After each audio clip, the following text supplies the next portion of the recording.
Isabel, eran 20 minutos. Muchas gracias. Seguimos con el tema de... Vamos a entrar ya en la parte de actualización de estándares, que está dividido en dos grupos: estándares estructurales y estándares documentales. Inicia con estándares estructurales Anabel Arbeláez Vélez. Se me olvidó leerles pues algunas resumen de la hoja de vida de Isabel Vélez. Ella es odontóloga de la Universidad de Antioquia, especialista en auditoría y aspirante a maestría de calidad.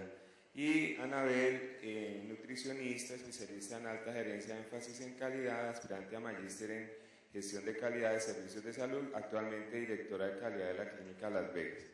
Entonces, bienvenida, Anabel.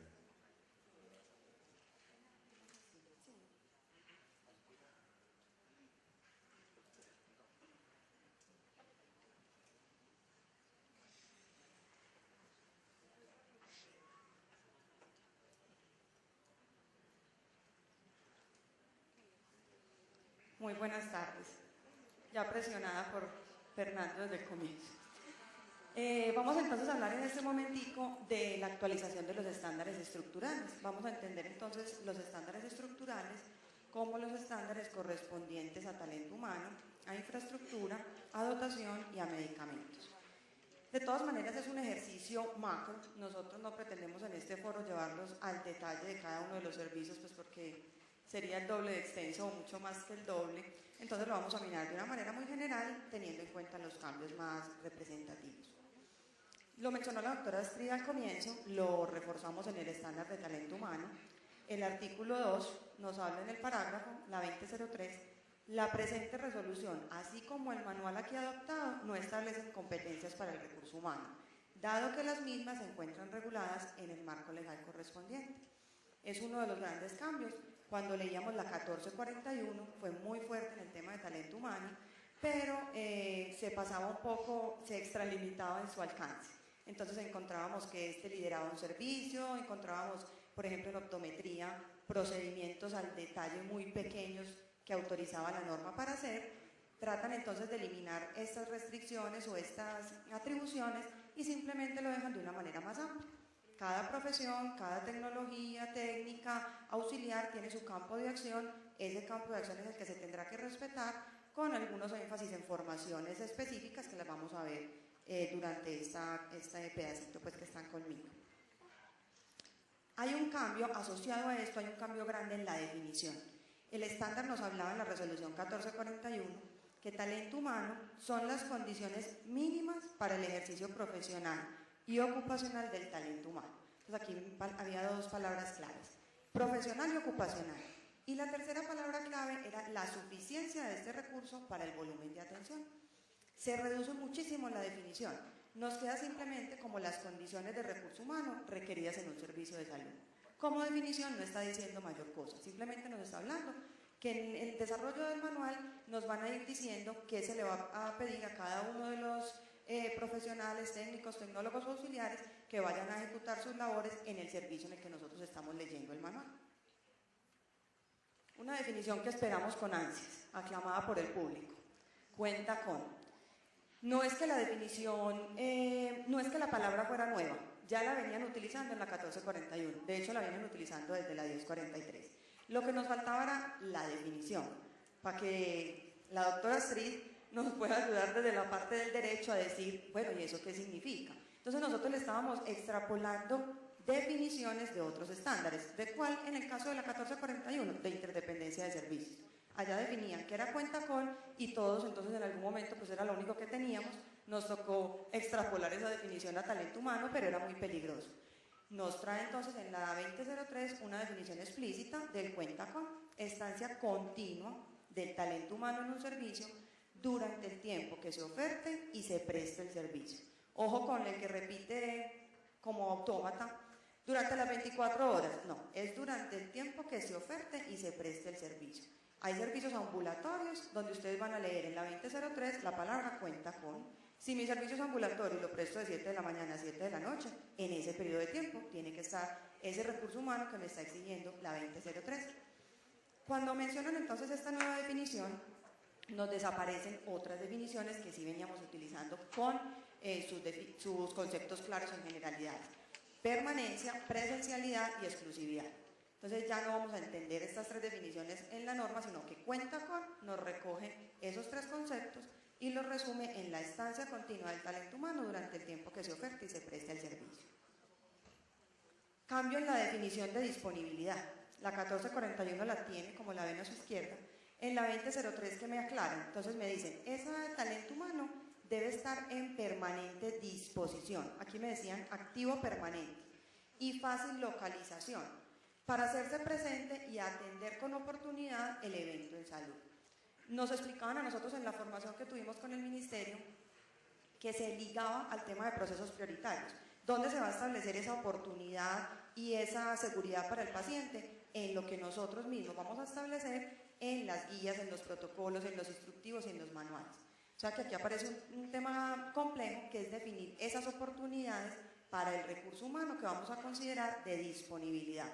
No es simplemente decir, este es mi cuadro, esta gente vendría, al cuánto tiempo vendría, eso qué significa para el servicio, cómo se controlan esos tiempos.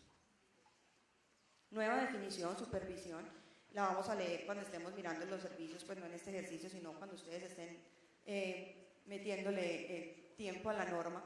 Entonces me hablan de que la supervisión de que trata el presente manual deberá realizarse por el profesional definido. Ejemplo, al tecnólogo en radiología en algún momento le aparece la supervisión del radiólogo. Entonces eso es a lo que hacen referencia aquí. No implica la supervisión directa de cada procedimiento ni la presencia permanente del mismo. Es simplemente esa posibilidad que tiene ese recurso humano de tener un profesional que ejerce esta labor de supervisión.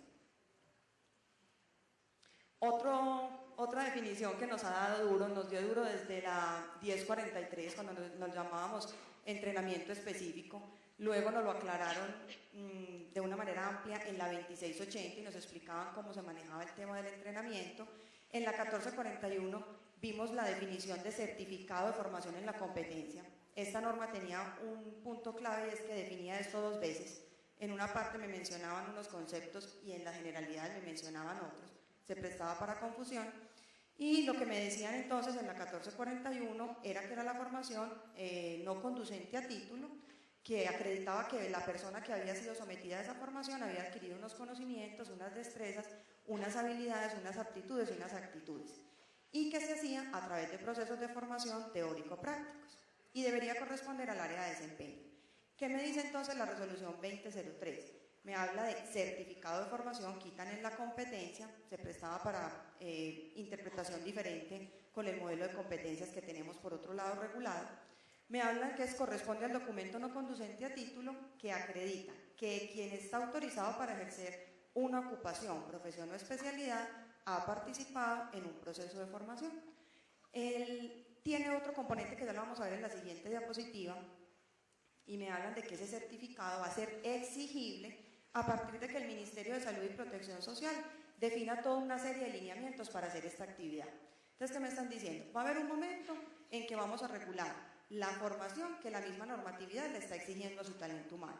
En este momento eso no está. ¿Cómo se van a defender mientras tanto las instituciones? Entonces, ¿qué deben hacer? Establecer un mecanismo que le permita verificar que ese talento humano cuenta con esa formación específica. Habrá diferentes formas. Habrá talento humano que ya trae esa formación por diplomados, cursos o actividades realizadas con distintas instituciones educativas. Será una forma en que una institución lo verifique. Habrá otros temas en los que es muy difícil encontrar la oferta de educación y la misma institución se encargará de hacer esa formación de ese talento humano. O sea, el concepto sigue como lo veníamos manejando, simplemente que le han ido dando cambios a las definiciones, le han ido dando cambios al título, entrenamiento certificado, certificado de formación para la competencia, certificado de formación, pero vamos avanzando es hacia que el ministerio en un momento determinado regule qué contenido tiene, qué dura, que se lo preguntan a uno mucho, de cuántas horas debe ser el curso que uno le dé a la gente en toma de muestras, ejemplo, para auxiliares de urgencias, que lo pide la 2003 y lo traíamos de 1441. No lo dice, hasta hoy no lo dice. Entonces las instituciones montan sus propios programas de formación y cuando se estructure desde el ministerio esta propuesta, pues entonces será nuestra responsabilidad acogernos a lo que esté regulado y conservar la instrucción para lo que aún no se haya formalizado a través del ministerio. Otra nueva definición de la 2003, participación en servicios de salud por parte de personal extranjero o nacional que ingrese al país. Aquí no hay mucho que decir, simplemente nos están haciendo referencia a otra normatividad que deberá ser acogida en el momento en que nosotros tengamos en nuestra institución una persona extranjera. Sucede con alguna frecuencia. Vienen a hacer, él ya es médico, ya es cirujano, pero viene a hacer una actividad puntual con un grupo de cirujanos de la clínica. Bueno, ¿qué es lo que le aplica a él? Habrá que hacer el estudio de esta normatividad, ponerlo en práctica y estaría ligado entonces al tema de habilitación. Vamos a mencionarles, esos eran los puntos críticos en cuanto a definiciones. Vamos a mirar ahora los puntos críticos en cuanto a todos los servicios. Ya ustedes están ubicados en que el manual de habilitación, de inscripción y habilitación, nos menciona un bloque grande que le aplica a todos los prestadores y que se llama todos los servicios. Son esos requisitos transversales. ¿Qué cambia en talento humano? Estamos enfocados en ese mismo estándar. Nosotros veníamos con un tema de soporte vital básico y soporte vital avanzado y hemos escuchado de todo en la experiencia. No es que eso se tiene que renovar cada año, no es que eso se renueva cada 2 años, no es que el doctor lo hizo cuando egresó en 1977. Todo se ha escuchado, ¿sí? ¿Quién tenía la razón y quién no? Pues era muy complejo porque no había algo que lo dijera. La 1441 lo logró decir, que decía que se renovaba cada 2 años y ese tema se eliminó de la 2003. Entonces volvimos a ese punto en el que el doctor del 77 versus el de hace 2 años versus el de hace 1 año, ahí tendríamos entonces un tema en el que no podríamos exigir como si lo podíamos con la 1441. Se eliminó un criterio que estaba enfocado a sedación fuera de salas y me hablaba de que podrá tener colaboración de una enfermera o auxiliar de enfermería para la monitorización del paciente y siempre bajo la supervisión del profesional responsable de la sedación. No es que yo no pueda tener la enfermera o la auxiliar, téngala, pero ya no es un requisito de habilitación. Sencillamente esta parte de ese criterio se eliminó, no está contenida en el párrafo. Continuando con sedación, que de pronto es uno de los temas más, de más cambio, de mayor impacto que tuvo pues la norma con la 1441, me hablaban de un tema que estaba donde no debía estar. Equipo de monitoría, con unas características, eso no era de este estándar, eso debió haber pertenecido al tema de dotación, entonces salió de aquí, y la experiencia supervisada que debía tener ese médico general o ese profesional que era médico odontólogo y empezaba a hacer una formación para sedación y requería una experiencia supervisada al iniciar a hacer sedación, así estaba redactado. Se elimina este criterio. O sea que yo lo formo con estos contenidos del 1 al 5, pero ya no me están hablando aquí ni del equipo, ni me están hablando de esa supervisión en las primeras sedaciones que hace ese profesional. Sale ese criterio. Aquí hablábamos del anestesiólogo y entonces me decían, ¿qué pasa con el anestesiólogo? En unos criterios específicos. Cuando uno se sienta con su gente en la institución a hacer esta discusión, le dicen, ahí caben todos a los que hay que hacerles el procedimiento porque todas esas características los llevarán a que sea bajo sedación. Listo, esa discusión seguirá. Sí me aclaran una partecita, miren, el cambio es muy pequeño. Antes me hablaban de con enfermedades cardíacas severas, ya me dicen con enfermedades severas, 2 puntos. O sea, que ¿cuáles pueden ser severas? Las cardíacas, las pulmonares, las hepáticas, las renales o las del sistema nervioso central. Simplemente cambia de ubicación la palabra severa. Antes era solo para lo cardíaco, ahora incluye varios sistemas. Otro punto crítico era el tema de asiste a ese paciente con un anestesiólogo cuando él haya estado sometido a algunos medicamentos y haya sido fallido o haya tenido dificultades con estos medicamentos. Quitaron los nombres. Hablaban del midazolam, la ketamina, el hidrato de cloral o el óxido nitroso, eliminan este detalle y simplemente dicen cuando haya tenido sedación fallida o efectos adversos, algún medicamento utilizado en la sedación. Grande entonces de talento humano. Importante en urgencias de baja complejidad, abren una posibilidad para los prestadores que están en zonas dispersas y es tener el recurso humano por disponibilidad. Ojo entonces que no es a todos los de urgencias de baja complejidad, es a los que estén ubicados en zonas dispersas. No les hablan del cuenta con, sino que les hablan de la disponibilidad de ese talento humano. El cambio pues más grande, organizaron todos los servicios con las 2 definiciones, cuenta con y disponibilidad, eso es quizá de lo que más fondo tiene la 2003 frente a la 1441. Se elimina la duración en horas de soporte vital básico y avanzado, ya se los había mencionado. Servicio farmacéutico nos había generado toda una discusión, cuenta con químico farmacéutico para instituciones de alta complejidad, de mediana y alta complejidad. ¿Y qué nos aparece entonces aquí? No queda esa parte como cuenta con, sino que me hacen referencia al decreto 2200 y a la resolución 1403, que son las dos normas que regulan los servicios farmacéuticos, las droguerías, depósito de drogas, todo lo que se llame en medicamentos, y no me queda entonces como habilitación, sino haciéndome referencia a esa normatividad, donde habrá que ir a mirar específicamente, según mi tipo de servicio farmacéutico, qué características tiene ese recurso humano, y cómo es el tema del tiempo que debe permanecer en ese servicio.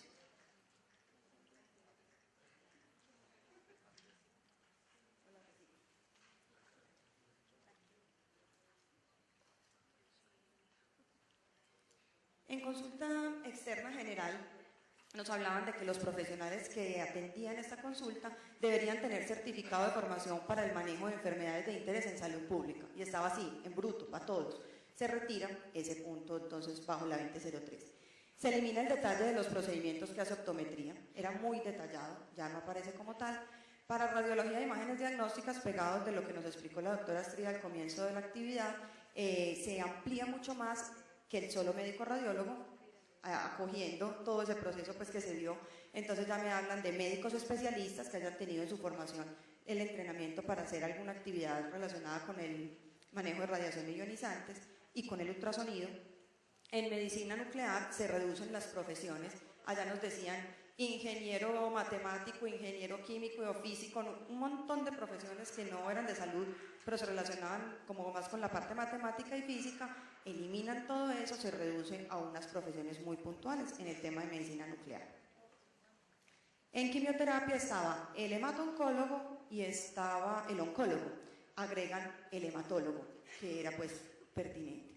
Se recupera, esto fue de lo que más discusión generó en el foro pasado, hubo pues todo un movimiento masivo en tamizaje de cáncer de cuello uterino, que no habían considerado sino al médico y a la enfermera. Entonces se recupera el citohistotecnólogo o el histocitotecnólogo.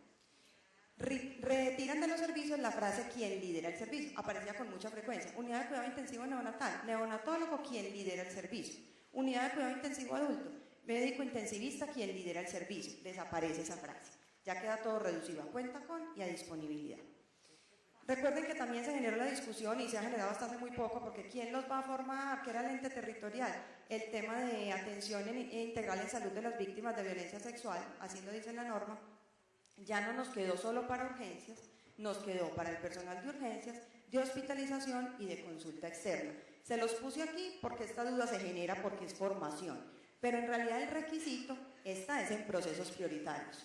¿Listo? Quedó por allá en procesos prioritarios porque nos hablan de que hay que tener un modelo para abordar a las víctimas de violencia sexual. Y allá abajito dice, el personal debe estar formado. ¿El personal de qué servicios? Urgencias, hospitalización y consulta externa. Antes solo urgencias. Eso es lo grande en relación con talento humano. Vamos a mirar ahora lo grande relacionado con el tema de infraestructura. Les digo que lo grande porque de pronto el estándar de talento humano dentro de cada uno de los servicios fue uno de los grandes cambios de esta 2003. Entonces les traigo lo macro, pero cada uno de los servicios quedó supremamente explícito, detallado y claro en cuanto al cuenta con y a la disponibilidad. En infraestructura nosotros teníamos una lista de condiciones donde está lo de sismorresistencia, donde está lo de RETIE, el estudio de vertimientos, todo ese tema que es como unas características que debe tener cada prestador. Entonces en la 1441 me decían y no son objeto de verificación en el sistema obligatorio de garantía de calidad. La 2003 quita ese parrafito, hace una adición que ya lo vamos a ver en la siguiente diapositiva. Y de toda la lista que teníamos para cumplir ahí en infraestructura, quitan una parte que dice señalización por servicio. O sea que la señalización no queda mencionada como tal en la 2003. Esta es la 4445, allá sí está muy claro el tema de los colores de señalización para cada uno de los servicios que le aplica a infraestructuras nuevas. Pero aquí desaparece. Y ahorita vamos a ver una particularidad donde en otro lado que hablaban de la señalización también desapareció. ¿Qué sí le agregan? Como ya nos hablan de que no nos ponen el tema de que no son objeto de verificación, nos hacen una claridad. Si el prestador no puede demostrar el cumplimiento de alguno o alguno de los requisitos anteriores, el verificador deberá notificar del hecho a la autoridad competente de vigilar el cumplimiento de las condiciones anotadas. Entonces, si el prestador no cumple con sismorresistencia, con rete, con vertimientos, ahí estaba el plan de emergencias, ahí había un tema que me mencionaba, el mantenimiento. Si son objeto entonces en la visita de hacer algún tipo de verificación, simplemente que ante el incumplimiento se le debe notificar a la entidad que hace la regulación de ese tema. El tema de los ascensores, de mucha discusión también. Entonces nos hablaba la 1441, en instituciones que funcionen en edificaciones de 3 o más pisos contarán con ascensor o rampa. ¿Qué nos dice la 2003? En instituciones que funcionen en edificaciones de hasta 3, existen ascensores o rampa. En edificaciones de 4 o más pisos, contados a partir del nivel más bajo construido, existen ascensores. Entonces hay un cambio significativo, ¿cierto? Ya es exigencia el ascensor, ya no es ascensor o rampa los que tenían 5, 6, 7 pisos. Entonces este tema es una aclaración, una ampliación en ese detalle. En instituciones prestadoras de servicios de salud se deberá disponer de unidades sanitarias para personas con condición de discapacidad o movilidad reducida. Simplemente lo cambian a una redacción diferente. Cuentan con unidades sanitarias para personas con discapacidad. Estamos como en el ejercicio de vocabulario, tratando de la norma de utilizar las palabras, cuenta con, disponibilidad. En algunos casos se descachan y aparece dispone, que no está definido en ninguna parte, ¿sí? O como en el caso de dotación, me usan la palabra cuenta con y disponibilidad, pero tampoco le generaron definición, pero estamos pues en ese proceso. Entonces simplemente aquí cambia la redacción y le incluyen la palabra cuenta con. Antes hablaban de disponer. Este es un cambio pequeño, pero es un cambio que va mejorando el lenguaje y le va dando el nombre técnico a las cosas. En toda la norma van a encontrar que cambió la palabra vacío por la palabra succión. Y la van a ver así en todos los espacios donde antes se mencionaba la palabra vacío, la cambian en succión. Criterio nuevo, el tema de transfusión. Le hacen muchísima fuerza en la 2003. En un tiempo tan corto, algo tuvo que haber pasado para que se le hiciera tanto énfasis a este tema. No solo como servicio habilitable, sino como procedimiento, que ese es un concepto diferente. No todo el que hace transfusión, ejecuta el procedimiento de transfusión sanguínea tiene servicio transfusional. En algunos casos no lo tiene por disponibilidad, pero ejecuta el procedimiento de transfundir. Entonces este criterio es nuevo en infraestructura, donde se realicen procedimientos de transfusión. Miren que no me están diciendo donde tenga habilitado el servicio de transfusión. Debe contar dispone de un área con iluminación y ventilación natural o artificial para la ubicación de la dotación requerida de acuerdo a los componentes a transfundir. Entonces serán un servicio de urgencias de baja, bueno, habrá muchas posibilidades donde se realiza el procedimiento sin que sea específicamente un servicio de transfusión. Este nos dio bastante dolor de cabeza a las instituciones cuando lo leímos, porque ya nos imaginábamos cambiando todos los mesones y metiéndole la poseta como nos ayudara algún mago. Entonces hablaba de que con poseta para el lavado, eso estaba en toda la 1441, mesón con poseta para el lavado, con poseta para el lavado y desinfección en el mesón de trabajo. Entonces le retiran con poseta para lavado, queda el mesón para trabajo, ¿sí? Que es lo que muchos tenemos, no necesariamente allí en ese mesón íbamos a encontrar entonces esa poseta. Los ambientes de aseo también se generó mucha discusión y nosotros trabajamos en una mesa, las clínicas y los hospitales de Antioquia nos reunimos un tiempo, desde que salió la 1441 hasta hace como un mes, a trabajar al comienzo pues una propuesta para esa modificación y hablábamos de este tema del aseo.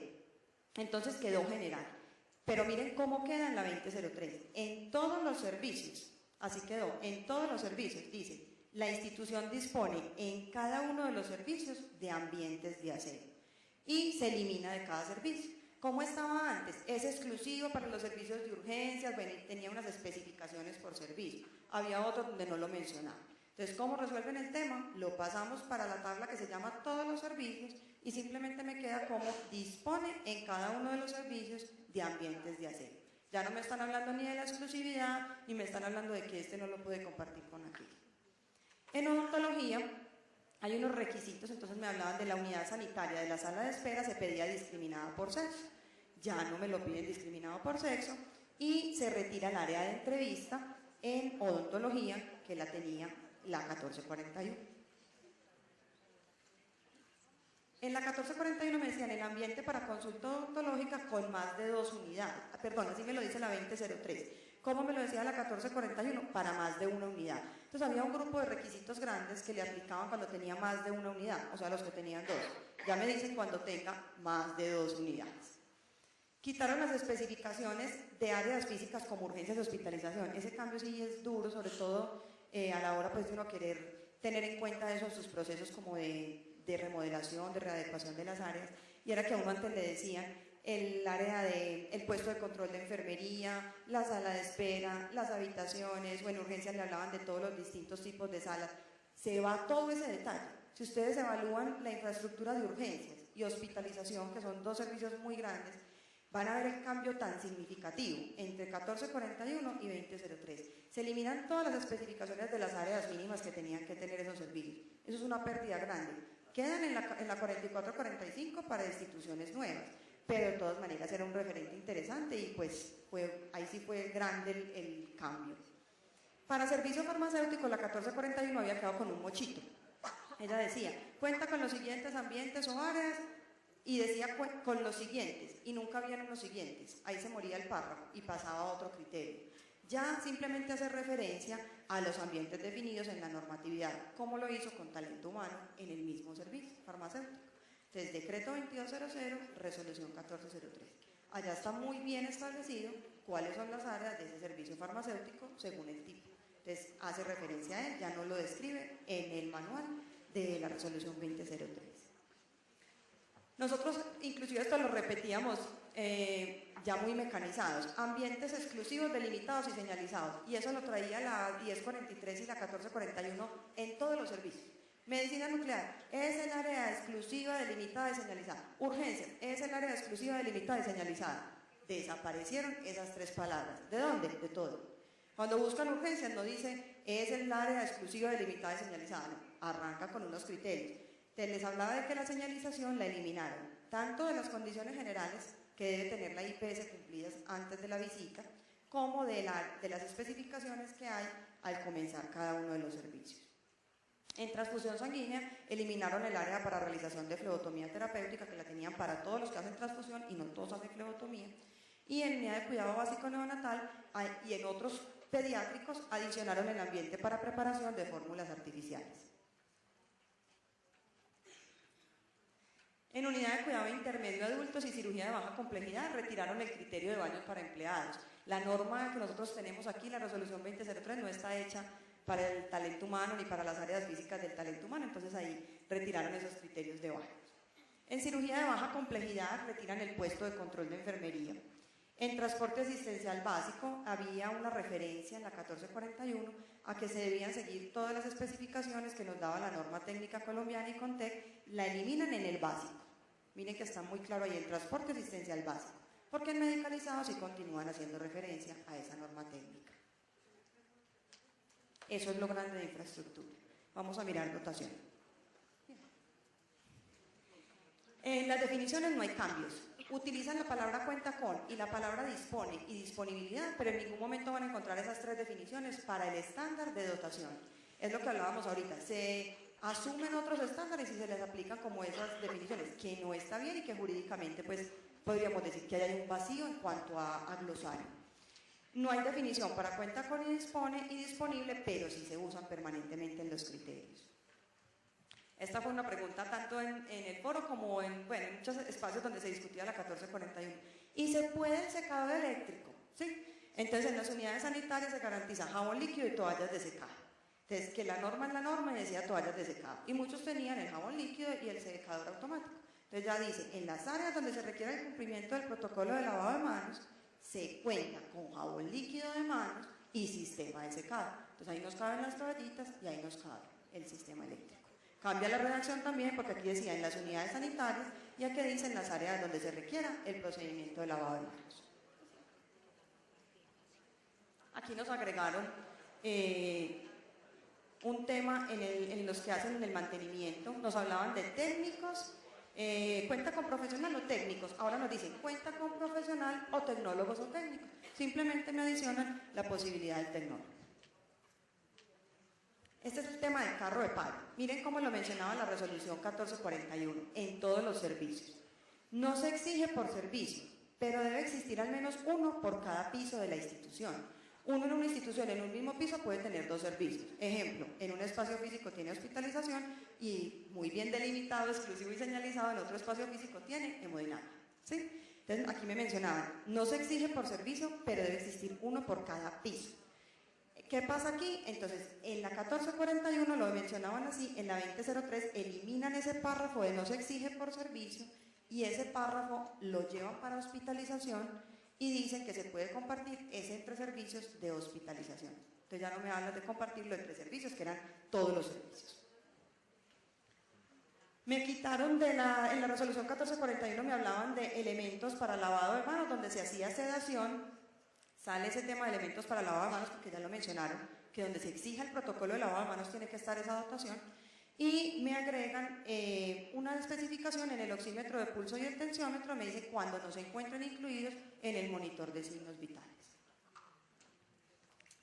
El tema de transfusión, lo que les decía, esa es una de las grandes adiciones de la 2003. Entonces me hablan de que las instituciones donde se realicen procedimientos de transfusión, miren que no me están hablando que tengan habilitados servicios transfusionales, debe contar con la nevera, con el sistema de control de temperatura, con la alarma audible, con el equipo para descongelar plasma cuando aplique. Esa es una de las cosas bonitas de la 2003. En muchas partes se tomaron el trabajo de poner cuando aplique. Eso es clave en un momento de una visita. A mí me van a pedir algo que yo no necesito, pero la norma lo dice y no dice cuando aplique. Mientras que cuando aplique yo lo podré demostrar con procesos prioritarios que no hago la actividad. Y el congelador para la conservación de plasma crioprecipitados y el agitador o rotador de plaquetas cuando aplique. Entonces esto me lo están exigiendo, ¿para qué? Para instituciones donde se realicen procedimientos de transfusión. Importante, se adiciona la palabra cuenta con o disponibilidad en la redacción del criterio. ¿Cómo arrancaba en la 1441 dotación? Con la frase, no decía cuenta con ni disponibilidad, sino que decía monitor de signos vitales, equipo de tal cosa, entonces ya dicen cuenta con o disponibilidad. Se discrimina entre el trayímetro y el infantómetro, es el mismo equipo pero para niños y para adultos. Cambia la palabra AMBU por resucitador pulmonar manual, lo van a haber cambiado en toda la norma. Se agregan las ondas periodontales en el instrumental para periodoncia. En laboratorio clínico hablan de para toma e interpretación de pruebas para enfermedades transmitidas por vectores en zonas rurales dispersas y endémicas cuenta con microscopio. Esa es una frasecita o un criterio que está agregado en laboratorio clínico. En diálisis peritoneal retiran una mesa o mesón para la toma de muestras, la centrífuga, la nevera y la silla. Salen esos elementos. Si el servicio de hospitalización está en varios pisos, esto es lo de carro de paro, se debe disponer mínimo de un carro de paro por cada piso donde funcione el servicio. Estaba en todos los servicios y me hablaba era por cada piso de la institución. Entonces el cambio grande es cuál, ya no es por cada piso de la institución, sino que lo limitan al tema de hospitalización, donde se puede compartir por piso en caso de que yo tenga en un mismo piso varios servicios de hospitalización. El aire medicinal en hospitalización nos tenía sufriendo a más de uno, ¿cierto? Por lo poco útil y por lo complejo que iba a ser la tarea, entonces retiran el aire medicinal en hospitalización, adicionan la cinta métrica, que nada de difícil será tenerla, y la disponibilidad de incubadora de transporte en hospitalización obstétrica de baja complejidad. Otra que nos tenía sufriendo, el sistema de extracción activa de gases anestésicos en los quirófanos, le quitan la palabra activa, simplemente queda sistema de extracción de gases anestésicos. Y otra que nos tenía sufriendo era en UCI neonatal, la disponibilidad de óxido nítrico, hipotermia para manejo de asfixia. Salen esos dos requisitos. El proceso de esterilización también lo recibimos muchas veces como dudas de estudiantes y en otros espacios. Cuenta con las incubadoras, pasa a disponibilidad de incubadoras, que muchos se nos habían hecho esta pregunta.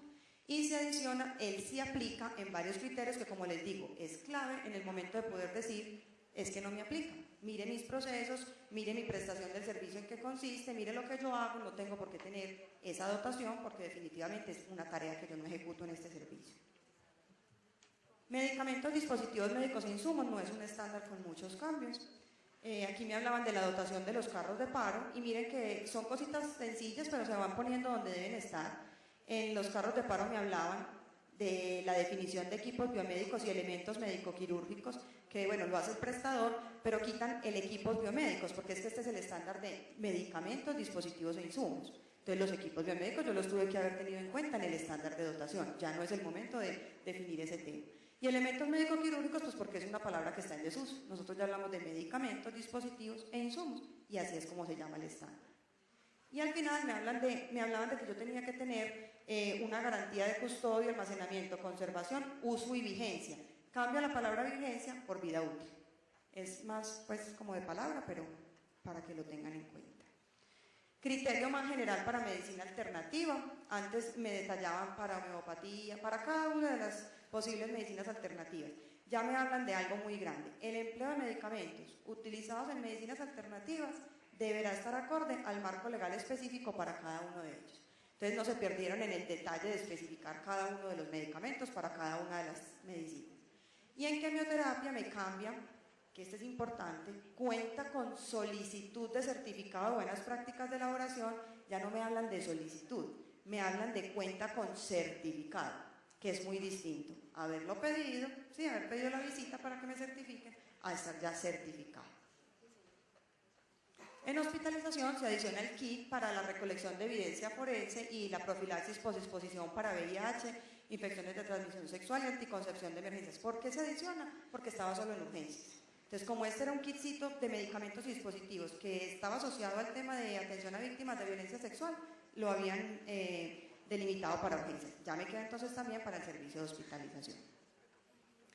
En un servicio que no es el más común, pero quedó muy claro en la norma, internación hospitalaria y parcial para atención al consumidor de sustancias psicoactivas, adicionaron unos kits de determinación de sustancias psicoactivas en orina. Esos son los cambios en medicamentos, que no es pues uno de los estándares más transformados en esta 2003. Gracias, doctora Anabel. Muy clara su exposición.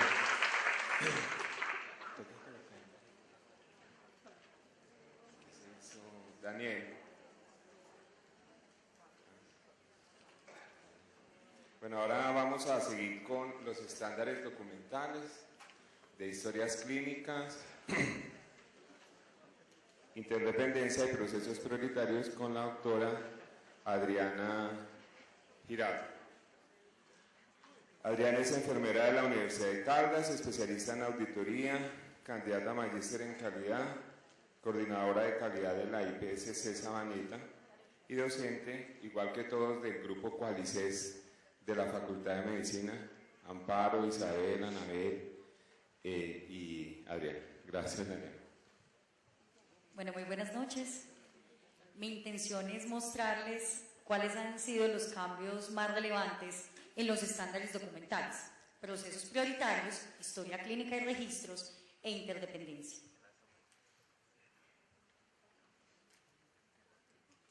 Puntual y de acuerdo a lo que decía la doctora Isabel, la resolución 1441 del 2013 en su momento fue sancionada el 6 de mayo, pero es publicada en el Diario Oficial 48.787 el 11 de mayo.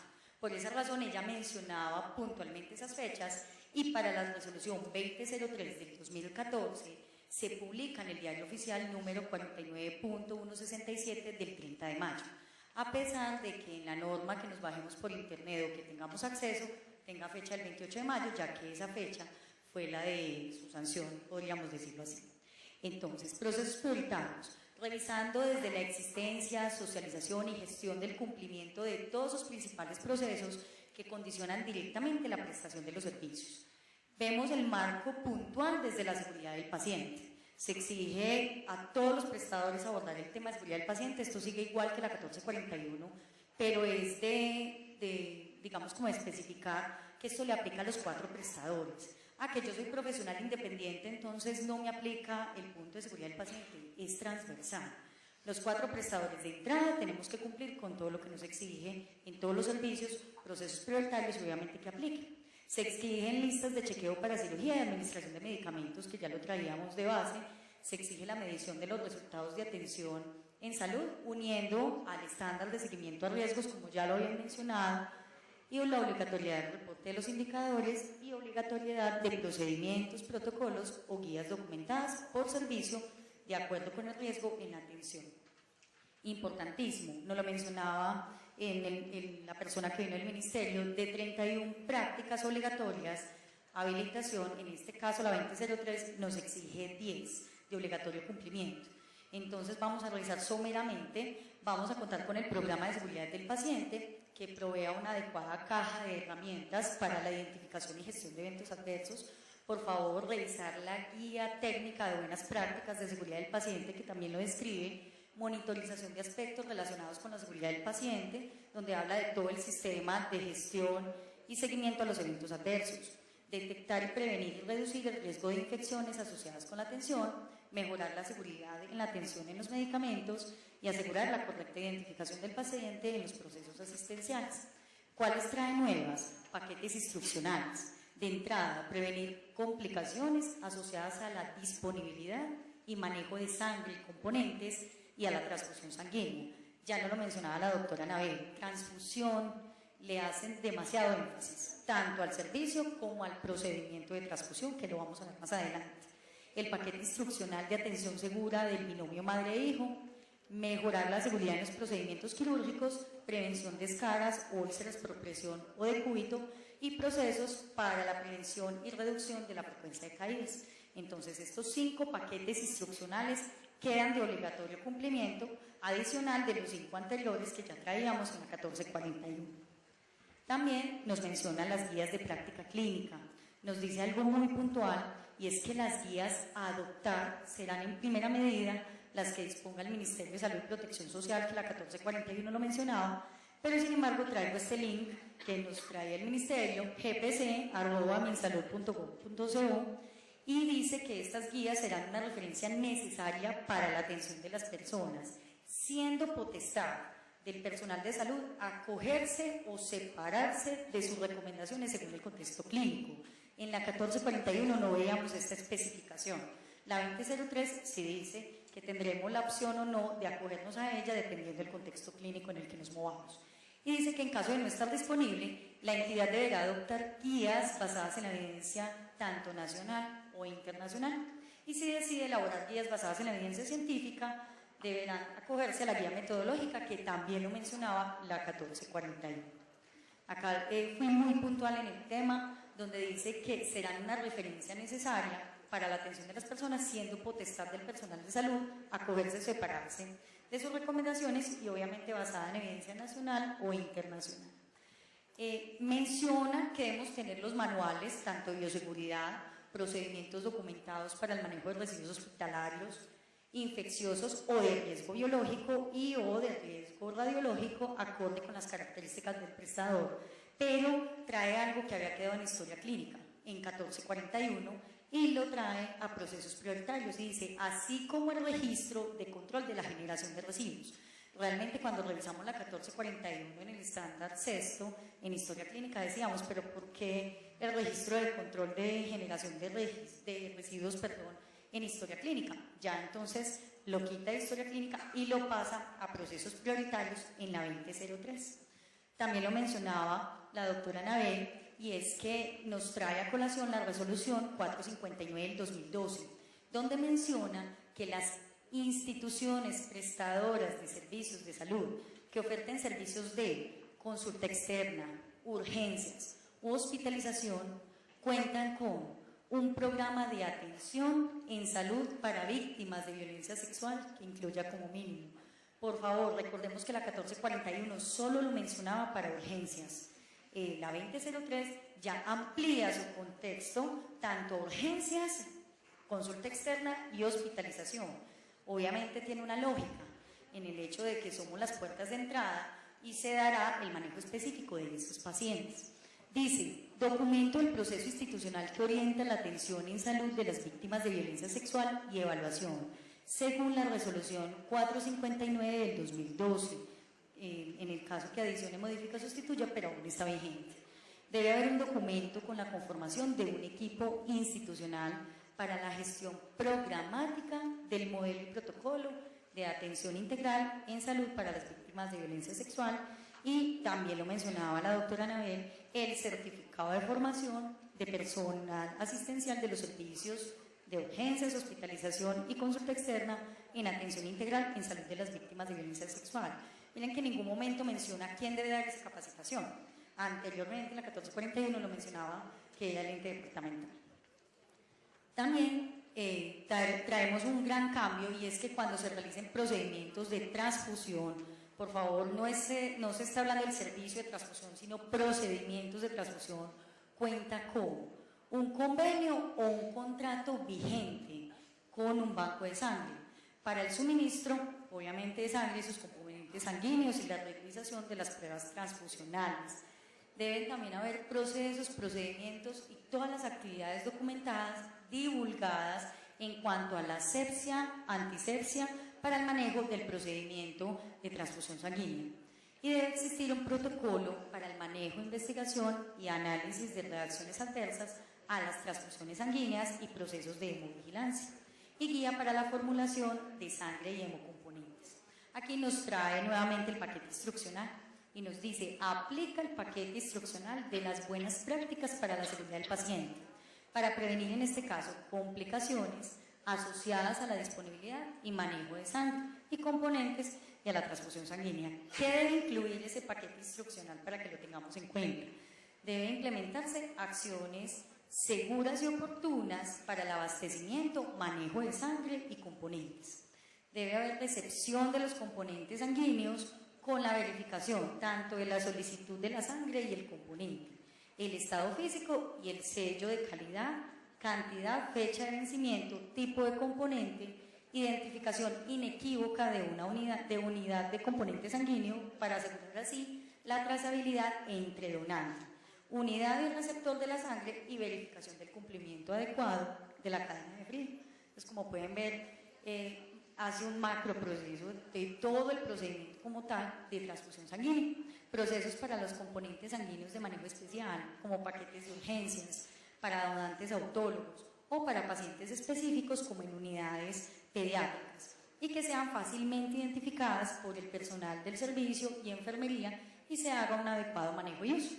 Y se deben establecer controles formales para entrega de los componentes sanguíneos, tanto en la recepción, la orden médica, toma de muestra, marcaje y entrega final al servicio que realice como tal la transfusión, la preparación de sangre y componentes, que en las pruebas de compatibilidad, identificación de la unidad, tipo de componente sanguíneo y del paciente receptor, y trazabilidad entre el donante, unidad y receptor de la sangre para su entrega al personal de enfermería.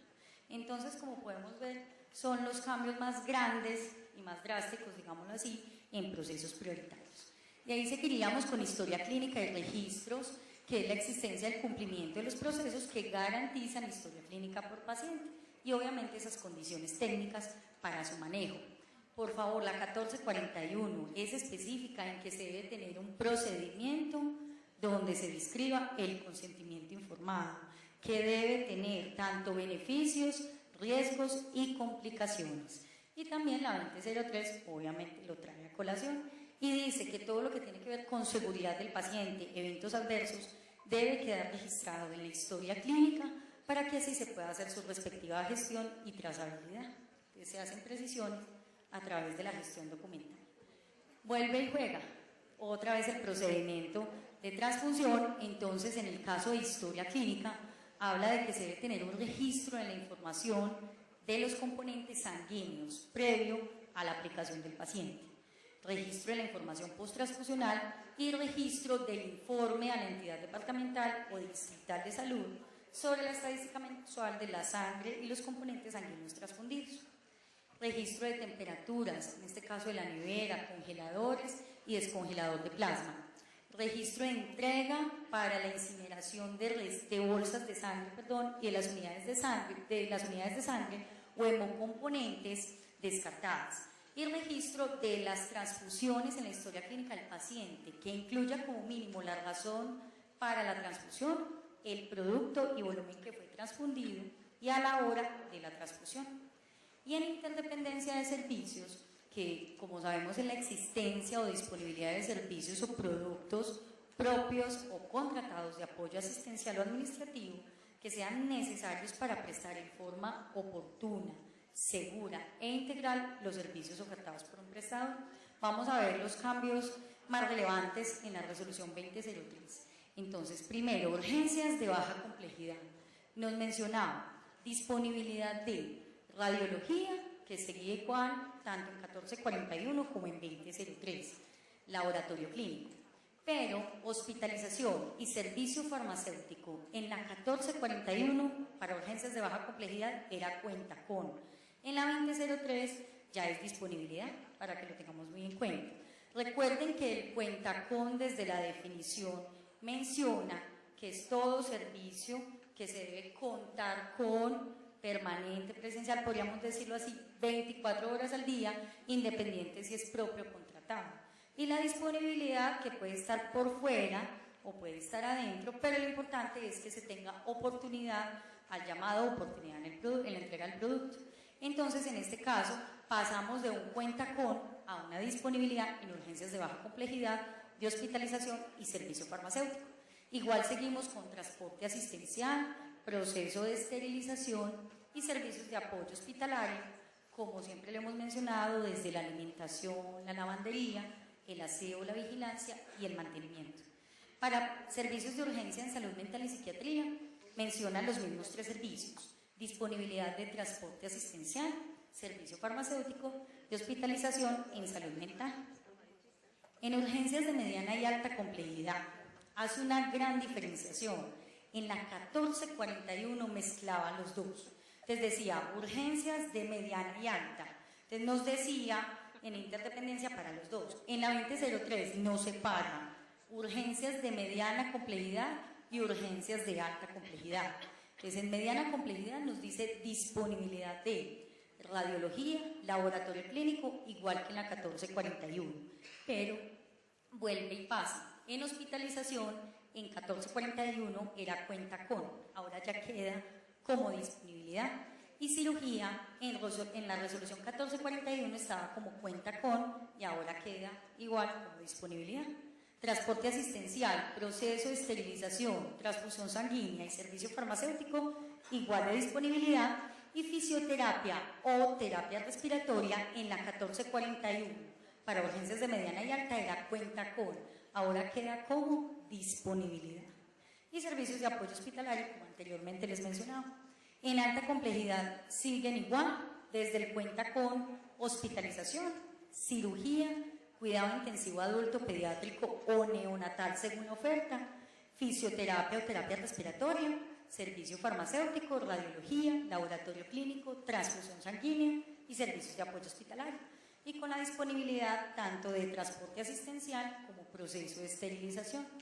En radiología e imágenes diagnósticas de baja complejidad, ya se habla de disponibilidad de transporte asistencial cuando fuera de salas de cirugía se realizan procedimientos de radiología bajo sedación, tanto grado 1 como grado 2, muy importante, en la resolución 1441. En el servicio de radiología e imágenes diagnósticas de baja complejidad en interdependencia decía no aplica. Ya en la 2003 nos menciona la disponibilidad del transporte asistencial. En transfusión sanguínea, cuenta con. En la 1441 me decía no aplica. En este caso ya me habla de que tenemos que contar con un convenio o un contrato vigente con un banco de sangre para el suministro de sangre y o componentes sanguíneos y la realización de las pruebas pretransfusionales cuando la entidad no las realice. Entonces, en este caso, ya vamos a exigir para el servicio de transfusión sanguínea el cuenta con este convenio. Y toma de muestras de laboratorio clínico, en la resolución 1441 nos mencionaba cuenta con laboratorio clínico de referencia.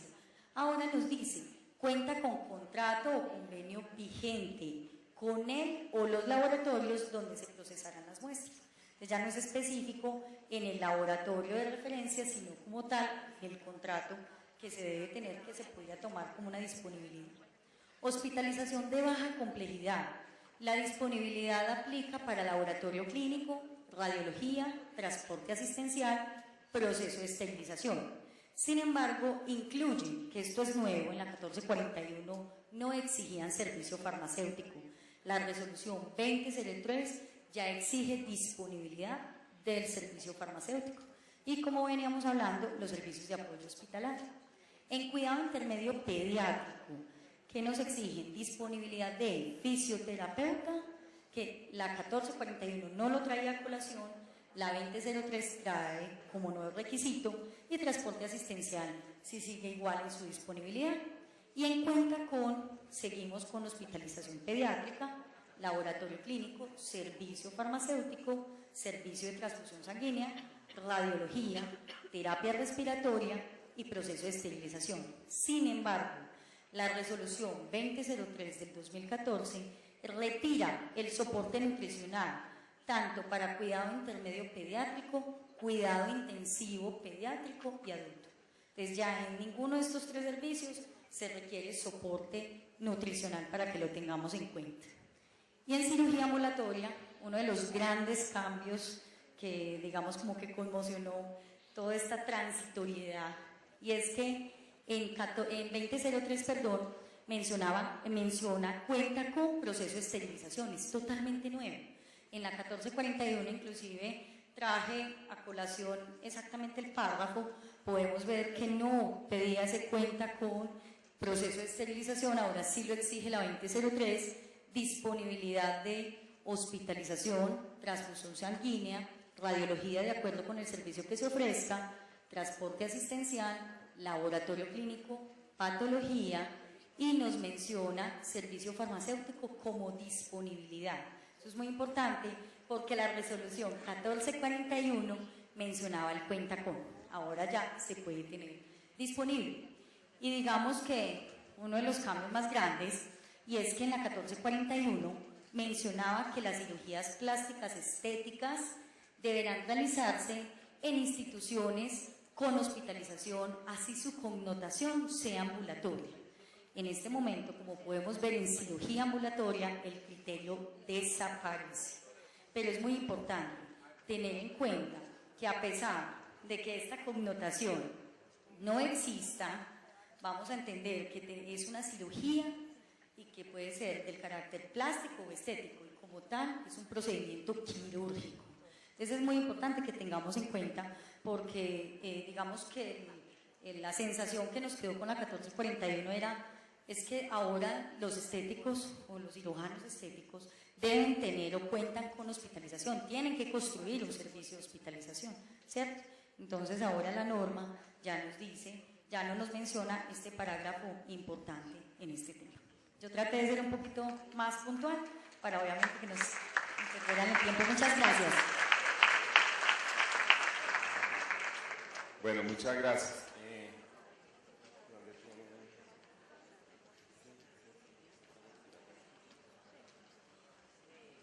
Vamos a finalizar con la revisión de algunos otros servicios que ha preparado la doctora Amparo Rueda. Amparo es médico cirujano de la Universidad UIS, especialista en gerencia de procesos, magíster en administración en salud, y también hace parte del grupo Qualices de la Facultad de Medicina.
Buenas noches.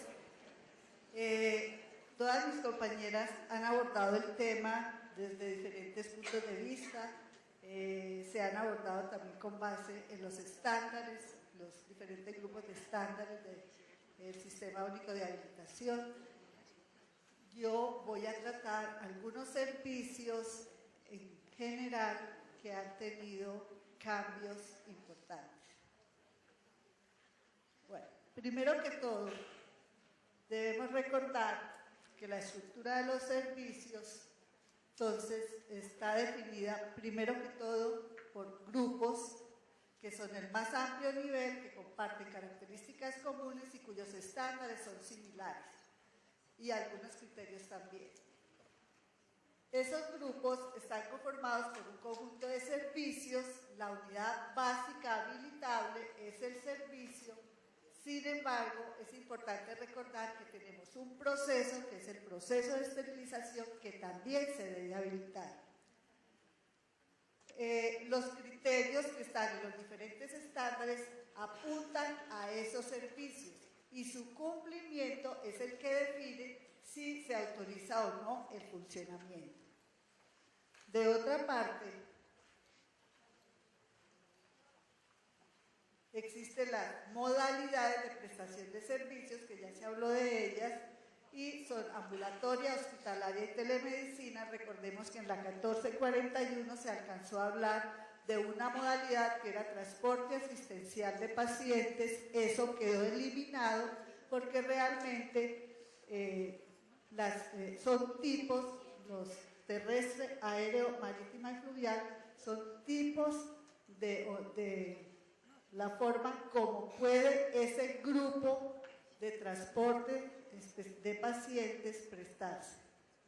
Pero en ningún momento es modalidad ni tampoco es la ambulancia terrestre, aérea, marítima o fluvial, no es un servicio. En general, entonces, contamos en la resolución 2003 con 8 grupos de servicios, 63 servicios en total, 3 modalidades, que son la intramural, extramural y la telemedicina, y 9 tipologías que están aquí definidas. Entonces, vamos a mirar el concepto de servicio: conjunto de recursos, insumos, procesos, procedimientos organizados y autorizados.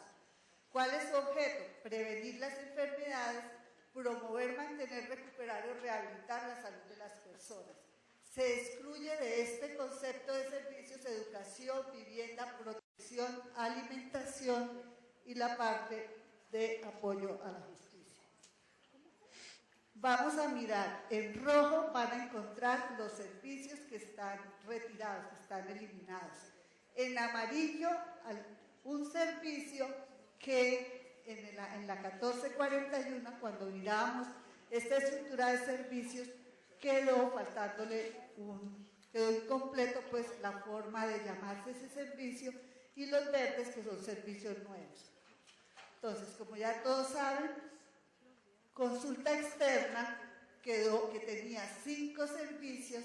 En la resolución 1441 queda por fuera, se retira el servicio de consulta externa de medicina estética.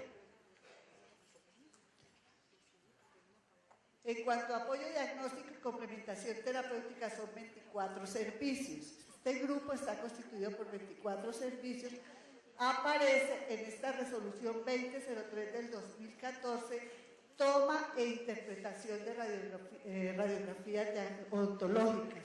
En la 1441 teníamos radiología de imágenes diagnósticas de baja complejidad, de mediana y alta complejidad, pero no aparecía como servicio. Endoscopia, en la resolución 2003 en la resolución 1441 del 2013, aparecía en esta estructura de servicios endoscopia sola, no aparecía digestión. En la 2003 se hace la corrección. Sin embargo, cuando ya se están revisando cada uno de los servicios, en la 1441 sí aparecía en esa revisión completa del servicio el nombre de endoscopia digestiva.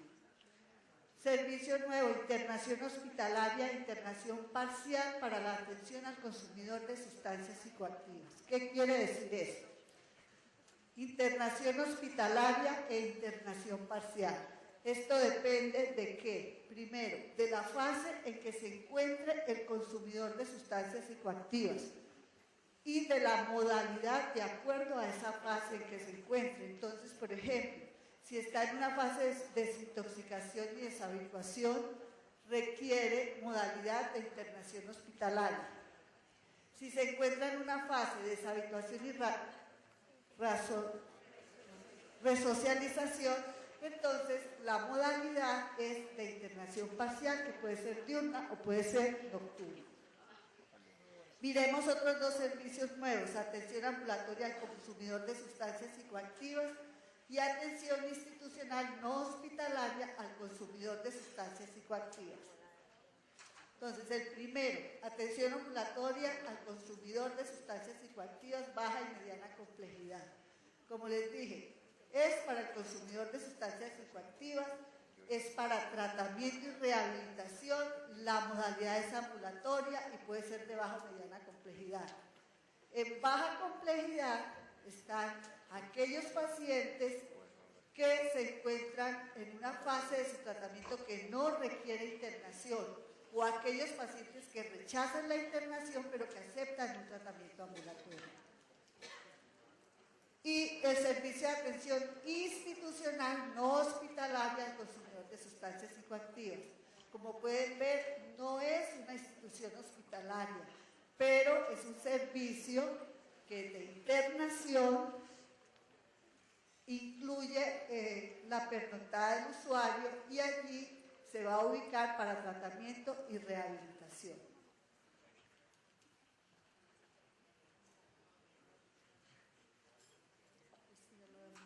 Bueno, miremos entonces, como les dije, también tenemos esterilización, es un proceso. Desde la vez pasada, desde la 1441, se decía que este proceso se debía habilitar. Sin embargo, algunos prestadores tenían la duda. La 2003 ratifica y aclara aún más que este proceso de esterilización debe ser habilitado. Siguen entonces 7 grupos de estándares en esta resolución 2003. Vamos a mirar entonces cosas nuevas de algunos servicios. Servicio de consulta externa general, consulta de optometría. En la resolución 1441 del 2013 no hacía referencia a lámpara de hendidura. Entonces, en su estándar de dotación, esto es un requisito nuevo para los que hacen consultas de optometría. Consulta externa de medicina estética está en rojo. Este servicio fue retirado como servicio. Se decía que tanto el talento humano en la 1441 tenía unos requisitos que eran difíciles de alcanzar por la gran mayoría de los prestadores que están trabajando o están prestando este servicio, y de igual forma en otros estándares, pero el que más problemas causó fue este. Entonces, eso no quiere decir que no se va a prestar atención en medicina estética. Queda incluido dentro de consulta externa general. Quien vaya a prestar un servicio de medicina estética, hacer un procedimiento de medicina estética, debe tener habilitado consulta externa general. Y en la parte de procesos prioritarios de esa consulta externa general es donde se le va a hacer más énfasis por parte de las visitas de los verificadores, debido a el riesgo que puede presentarse en este tipo de procedimientos. Entonces, ¿qué va a pasar? ¿Cómo queda consulta externa en procesos prioritarios? Y se va a hacer mucho énfasis en los procedimientos que se realicen desde el punto de vista estético. Si realiza procedimientos menores en el consultorio o sala de procedimientos, debe contar con la relación de procedimientos que realice, los criterios explícitos sobre el tipo de procedimientos. Recordemos que son procedimientos menores como máximo, y cuál es el criterio para que puedan ser realizados allí. Los protocolos de cada uno de esos procedimientos que van a realizar. Asimismo, los procedimientos de información para el usuario de esos procedimientos que van a realizar. De igual forma, en ese procedimiento de información al usuario es importante darle las recomendaciones y explicarles muy bien el riesgo al cual están expuestos este tipo de pacientes, porque son pacientes supuestamente que se les va a hacer un procedimiento en forma ambulatoria y que puede tener también unos riesgos que deben estar protegidos por parte del prestador. Asimismo, guías de manejo de las patologías de urgencia que se puedan presentar durante el desarrollo de estos procedimientos con el paciente. Miremos el servicio de consulta odontológica general y especializada. Cambios importantes. Con relación a la 1441, se retira el criterio de implantes. Aquí vemos lo que decía la 1441, ya la 2003 no lo tiene. En infraestructura, miremos el cambio que hubo con relación a la 1441. Desaparece la disponibilidad de unidad sanitaria discriminada por sexo, desaparece el área de entrevista y el ambiente exclusivo de elementos de aseo que incluye poseta. Entonces, en general o en resumen, ¿qué se elimina de infraestructura de la consulta odontológica general y especializada? El área para entrevista, la poseta, pero de la parte de aseo, ¿sí? Y la unidad sanitaria discriminada por sexo. Y es muy importante tener en cuenta que ya toma e interpretación de radiografías odontológicas es un servicio independiente. Anteriormente no existía como servicio. ¿Cómo queda entonces el servicio de consulta odontológica general y especializada con la resolución 2003 del 2014? En infraestructura, disponibilidad de una sala de espera con unidad sanitaria. Disponibilidad. Consultorio odontológico, mire las áreas con las cuales debe contar. Área para el procedimiento odontológico. Lavamanos por consultorio. Si tiene unidad sanitaria en el consultorio, pues no le van a pedir lavamanos adicional. Área para esterilización con mesón de trabajo que incluye poseta para el lavado instrumental. Ojo, la poseta que se quita aquí es la poseta de aseo, que antes se decía que cada servicio debería tener su poseta con su área de aseo. Esto se retira de acá. Y el área independiente para disposición de residuos continúa. El ambiente para consulta odontológica con más de 2 unidades cuenta con, ya esto lo habían visto con mis compañeras, área para procedimiento odontológico, lavamanos mínimo 1 por cada 3 unidades odontológicas, barrera física o fija o móvil entre las unidades, ambiente independiente del área de procedimiento para realizar el proceso de esterilización. Si es una institución que tiene un consultorio odontológico y tiene central de esterilización, pues no le van a pedir esta parte. Y el área independiente para disposición de residuos. A nivel de interdependencia, disponibilidad de imagenología, proceso de esterilización, de transporte asistencial. Cuando fuera de sala se realicen procedimientos con sedación grado 1 o 2. Miremos el servicio de urgencias de baja complejidad. Interdependencia, esto mi compañera habló sobre el grupo de estándar, pero ¿qué es importante de aquí? Miremos la 1441, cuenta con hospitalización, cuenta con salud mental y psiquiatría, con servicio farmacéutico de especialización en salud mental. Y mire aquí, disponibilidad. Miremos el servicio de urgencias de mediana complejidad igualmente, cuenta con, en la 1441, disponibilidad de nutrición y aquí todo queda disponibilidad. Servicio de urgencias de alta complejidad, también miremos, cuenta con estos servicios, disponibilidad aquí y aquí queda con disponibilidad, esterilización, transporte asistencial, y cuenta con estos otros servicios. Servicio de transfusión sanguínea, ya se ha revisado mucho, sin embargo, ¿qué vamos a mirar aquí? Es importante mirar la descripción de este servicio. La descripción que tenía la 1441 es la organización técnico, científica y administrativa de una institución médica o asistencial destinada a la transfusión de sangre total o de sus componentes provenientes de un banco de sangre. Decía, los servicios transfusionales no podrán existir fuera de una institución prestadora de servicios de salud. ¿Qué pasa en la 2003? Cambia un poco la forma de redactar la descripción del servicio para hacerla más coherente con el decreto 1571 del 92, que es el reglamento al funcionamiento de las instalaciones donde se realizan estos procedimientos de transfusión sanguínea.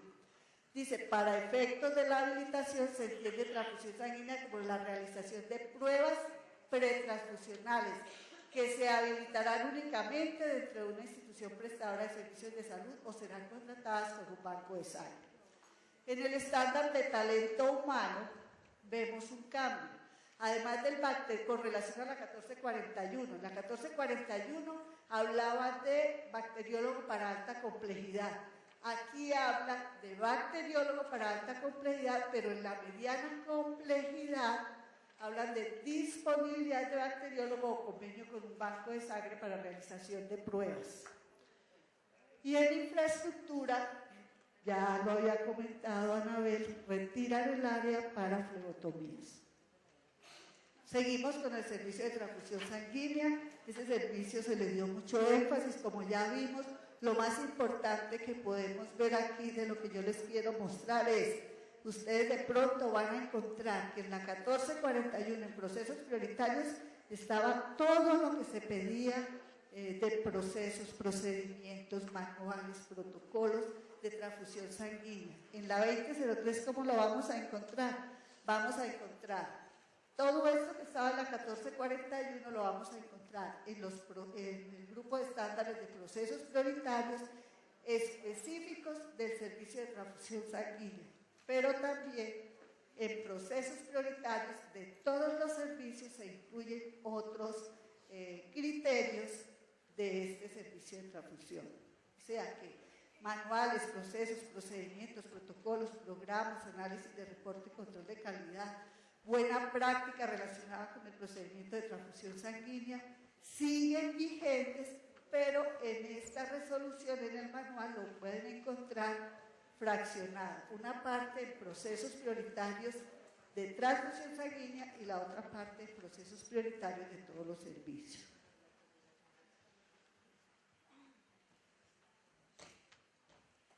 Bueno, tamización de cáncer de cuello uterino, ya también hablaron de eso, pero es importante mirar una cosa. En la 1441, que tanto problema generó, habían quitado la posibilidad de que el bacteriólogo, la bacterióloga, lo mismo citotecnólogo, histocitotecnólogo, pudiera tomar, tomar estas muestras. Ya en la 2003, entonces no solamente están médicos y enfermeras, sino se incluye nuevamente al bacteriólogo, citohistotecnólogo o histocitotecnólogo. Y dice, en donde el recurso humano no pueda contar con estos profesionales, puede hacerlo un auxiliar de enfermería, pero recuerden que es en los lugares donde se demuestre que no hay acceso a ellos. Pero para esta técnica y para esta otra técnica no se permite ni bacteriólogo, ni citohistotecnólogo o histocitotecnólogo, sino que tiene que ser el médico o la enfermera. ¿Cuáles son esas dos técnicas? Son métodos de inspección visual directo previa aplicación de solución de ácido acético en este caso o de Lugol en este otro caso. Miremos el servicio de laboratorio clínico. Recuerden que en la 1441 el servicio de laboratorio clínico, el grado de complejidad se clasificaba en bajo, mediano o alto, teniendo en cuenta primero el nivel de especialización de las pruebas, y eso lo tomábamos ¿de dónde? Del acuerdo 029 del 2011. Pero ¿qué pasa? Ese acuerdo quedó derogado y la resolución vigente es la 5521 del 27 de diciembre del 2013, y en esa resolución ya no se habla, las pruebas ya no se clasifican por niveles, ¿sí? Entonces no podemos clasificar los laboratorios, la complejidad teniendo en cuenta esos niveles que antes existían en el acuerdo 029. ¿Qué nos dice la 2003? Dice, los prestadores, de acuerdo al cumplimiento de los estándares definidos para el servicio, deberán determinar su nivel de complejidad. En los estándares dice, de acuerdo a tal prueba, es mediana, alta, entonces ya por ahí es que vamos a clasificar los laboratorios. Además, da claridad a esta parte. Si un servicio de laboratorio clínico, dice, puede tomar muestras y remitirlas a un laboratorio clínico con el que tenga convenio o contrato, en ese caso tiene que habilitar el servicio de toma de muestras. Aquí está muy claro lo que en la 1441 a veces como que no se entendía muy bien. Servicio farmacéutico, baja, mediana y alta complejidad, el talento humano, ya lo revisaron mis compañeras, sin embargo, recuerden que eso nos lleva al decreto 2200 y a la resolución 1403. ¿Qué dice el decreto 2200 y 1403 del 2007 en la resolución en esto que se parece? Que el servicio farmacéutico de alta y mediana complejidad debe estar dirigido por un químico. Y mire la 1403, la resolución que dice, la dirección del servicio farmacéutico en alta y mediana complejidad es un químico. Y en baja complejidad es un químico o un tecnólogo. Igualmente lo dice la 2200. O sea, estas dos, entonces nos deja claro o nos vuelve a llevar a quién es el director y quién es el que debe dirigir pues el servicio farmacéutico en mediana y alta complejidad y en baja complejidad. Si miramos aquí, decreto 2200 del 2005 y la resolución 03 del 2007, ¿qué nos dice? Un químico farmacéutico puede dirigir dentro de la red de su institución un máximo de 5 servicios farmacéuticos ambulatorios, donde se dispensen medicamentos. Pero estos servicios deben encontrarse ubicados en una zona geográfica de una ciudad, municipio, distrito o provincia que puede ser cubierta por el profesional. Y la 1403 nos lo ratifica, vuelve y dice, un químico podrá coordinar dentro de su red máximo 5 servicios farmacéuticos ambulatorios donde haya dispensación de medicamentos, que se deben encontrar en una zona geográfica donde él pueda acceder y que cada uno de los servicios, de esos 5 servicios, nos dice la 1403, debe tener un tecnólogo en regencia de farmacia. Si no es posible en alguna de esas zonas tener un tecnólogo, lo puede hacer un auxiliar de servicio farmacéutico. Servicio de quimioterapia incluye el perfil de hematólogo para oncología, que no lo tenía la 1441. Lo mismo en hospitalización oncológica de mediana y alta complejidad, también incluye el hematólogo, que no lo tenía la 1441. Y lo mismo si es oncología pediátrica, incluye el hematólogo pediatra en la 2003. Hospitalización de baja, mediana y alta complejidad, vuelve la infraestructura a los requisitos de la resolución 1043 del 2006. En hospitalización de baja, mediana y alta complejidad, los medicamentos incluyen entonces este estándar, grupo de estándares, el kit de víctimas de violencia sexual, ya estuvimos revisándolo, que incluye 3 cosas. Primero, la recolección de evidencia forense, la profilaxis posexposición y la anticoncepción de emergencia. Son los 3 aspectos que incluye ese kit para víctimas de violencia sexual. Lo dice la resolución 459 del 2012 y yo los invito a que miren el instructivo para el uso del kit de profilaxis posexposición para VIH e infecciones de transmisión sexual y anticoncepción de emergencia en víctimas de violencia sexual, Colombia 2012. Servicio de hospitalización de baja, mediana y alta complejidad. Ya vimos los cambios que hubo en interdependencia. Organiza mucho la interdependencia, la resolución 2003.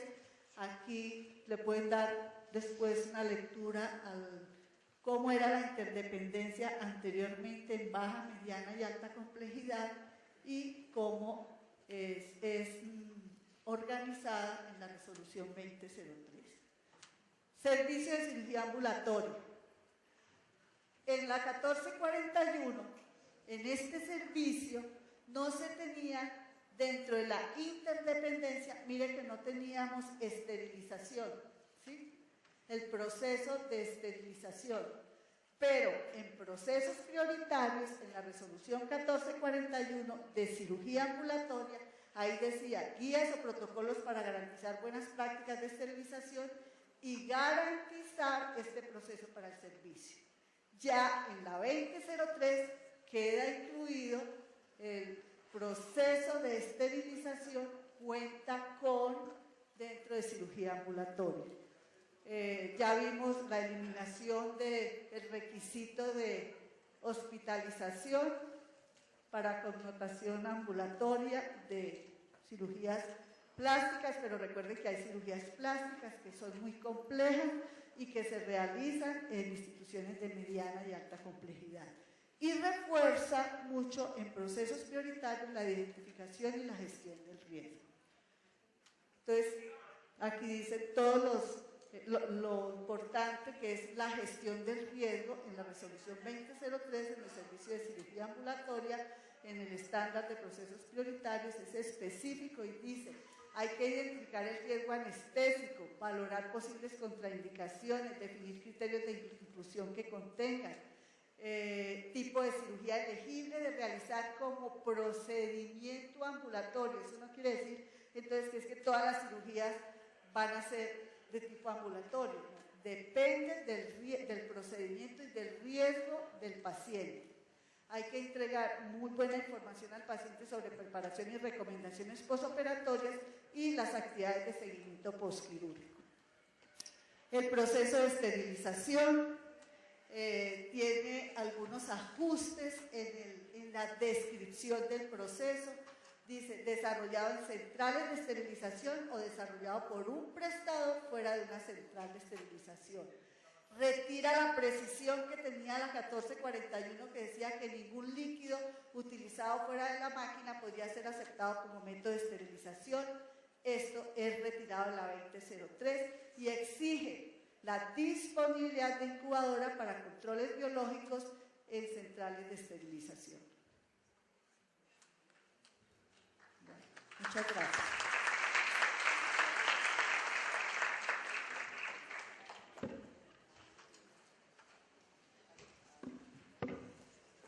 Bueno, muchas gracias. La doctora Amparo, a la doctora Isabel Vélez, a la doctora Adriana, Anabel.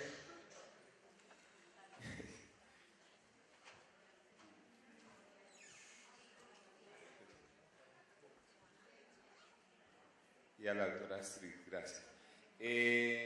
Pues agradecemos la resistencia de ustedes. Fue una maratónico trabajo, creo que quedó muy bueno el enfoque de cada una de las expositoras. Yo creo que si hay alguna pregunta la podemos formular, 15 minuticos para alguna inquietud.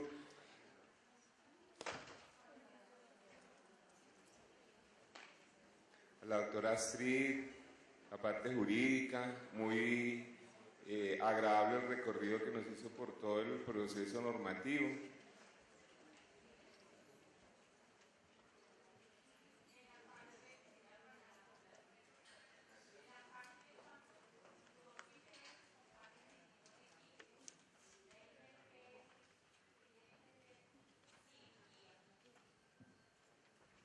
Ese quirófano de la IPS número 1 podría ser contratado con la IPS número 2, teniendo en cuenta que quedan en la misma edificación.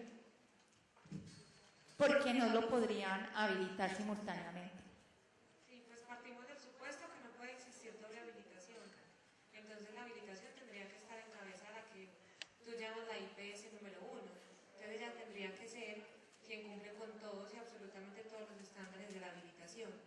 Entonces yo creo que tú te haces referencia como a las figuras que se presentan y ahí va mi inquietud jurídica, pues que es una inquietud que permanece a los convenios que hacen instituciones, cuando dentro de una institución marco, adentro uno ve varias instituciones y los acuerdos que entre ellas hacen sobre el cumplimiento de los estándares de habilitación.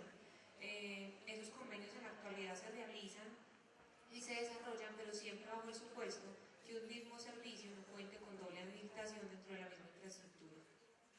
Muchas gracias.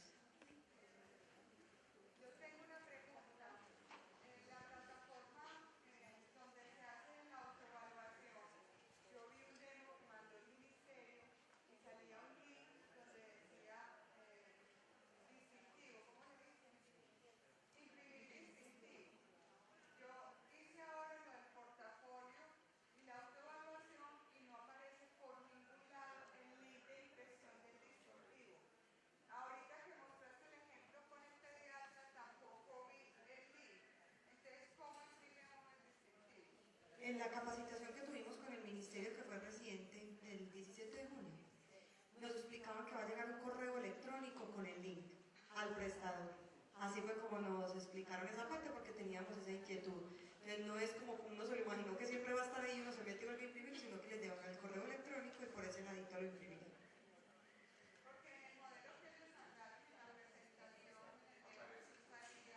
Es que ese demo lo hicieron como una prueba piloto, como un modelo, y a muchos nos llegó tanto eso como las pantallazos donde estaba cómo iba a quedar para hacer la autoevaluación. Pero eso era un preliminar. Hoy en día arreglaron todo el tema de renovación, todo lo que Isabel les explicó, pero nos contaban que para imprimir el distintivo le va a llegar al prestador un correo y desde ahí sería la generación. No, nunca dijeron el plazo. Antes es que nosotros esperábamos que no fuera tan rápido que sacaran la plataforma, porque pues pensábamos que estaban más atrasados y no había logrado hacerlo antes del 31 de mayo. Pero inclusive la plataforma hoy es inestable en muchas cosas. Entonces estamos como en ese momento de adaptación, pero pues al menos a muchos los cogió el desespero el 29 de mayo, el 30 de qué vamos a hacer, vamos a quedar en el aire, no hay cómo hacerlo. Bueno, ya hay como intentar hacerlo, pero todavía es muy inestable por el hecho de que es algo relativamente nuevo y que está como en proceso de pulirse.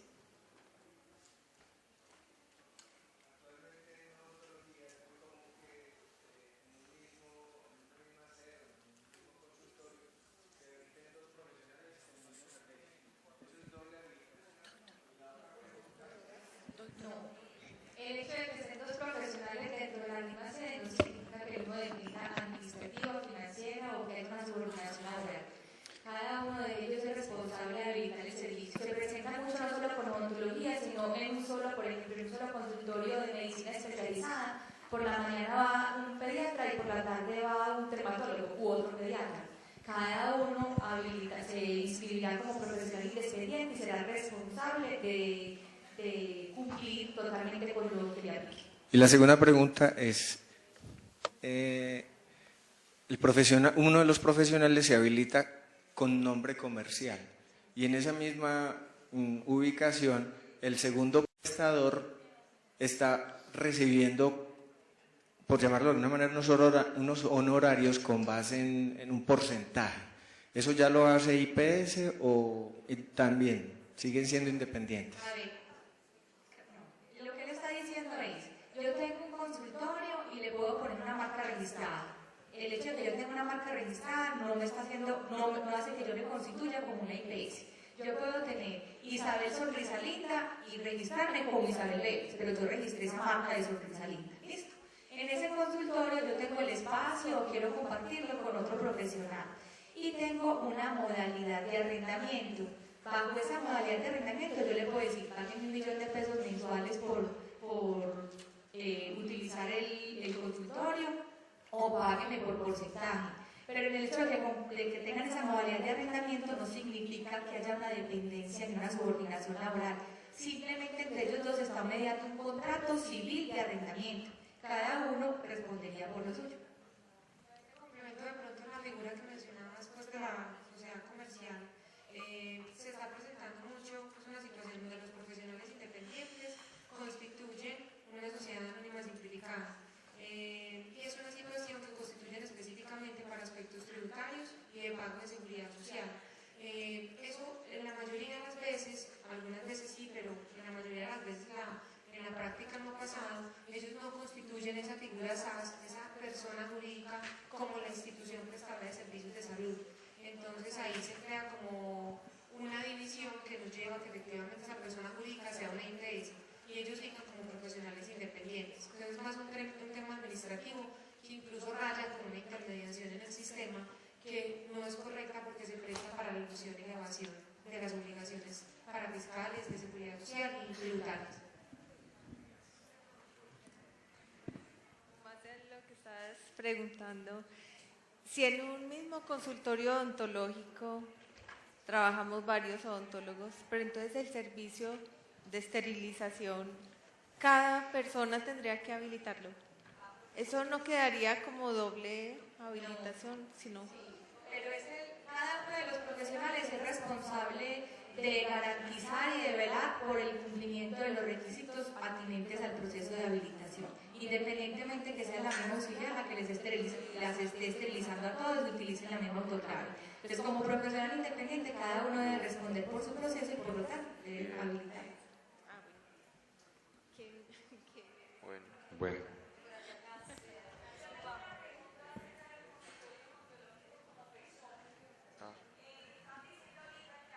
Eso es el video o algo que no le está dando señal.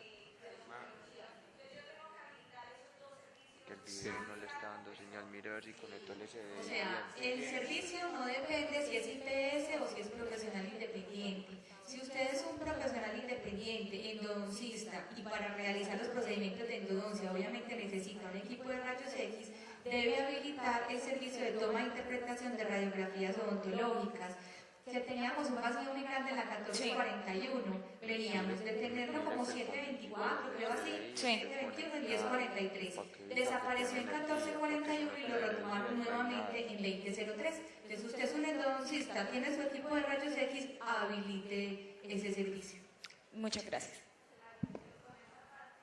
Y no viene nada para acá. No viene nada para acá. Por eso, es que hubieran venido, es que estos son muy tercos, weón. ¿Ah? Ya con ese servicio de toma y interpretación de radiografía odontológica, y no como radiología, pues, ayuda a diagnosticar de mediana... Es que sí, depende de los servicios que esté ofertando, cuál es el portafolio, pero puede tener las dos cosas. Puede tener equipos para hacer toma e interpretación de radiografía o toma de radiografía odontológica y puede tener aparte equipos para tener radiología e imágenes diagnósticas. Entonces, si él está ofertando lo de odontología, pero también radiografía convencional o tomografía que se habilita bajo radiología e imágenes diagnósticas, podría brindar los servicios.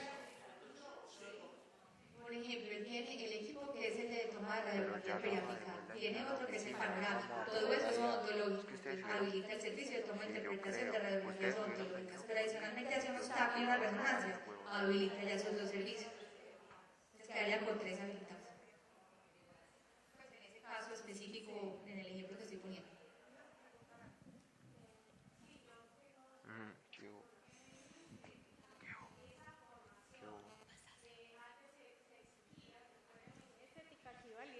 Solamente Universidad del Rosario.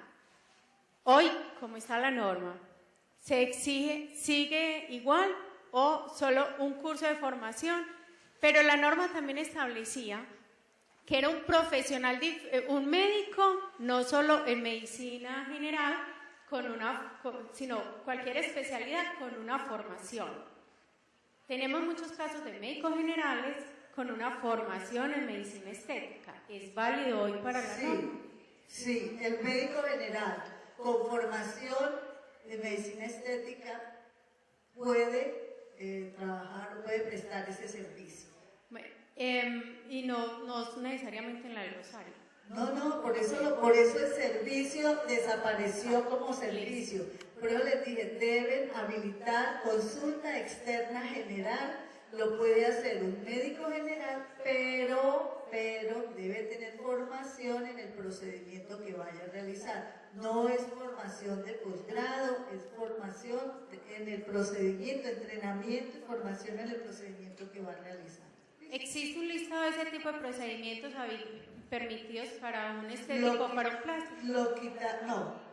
Es más, los procedimientos que habían en la 1441 en el Servicio de Medicina Estética fueron retirados. No hay ningún procedimiento establecido en este momento. Lo único que se dice que son procedimientos menores que no pueden ir más allá de anestesia local. ¿Listo? La ley de cero.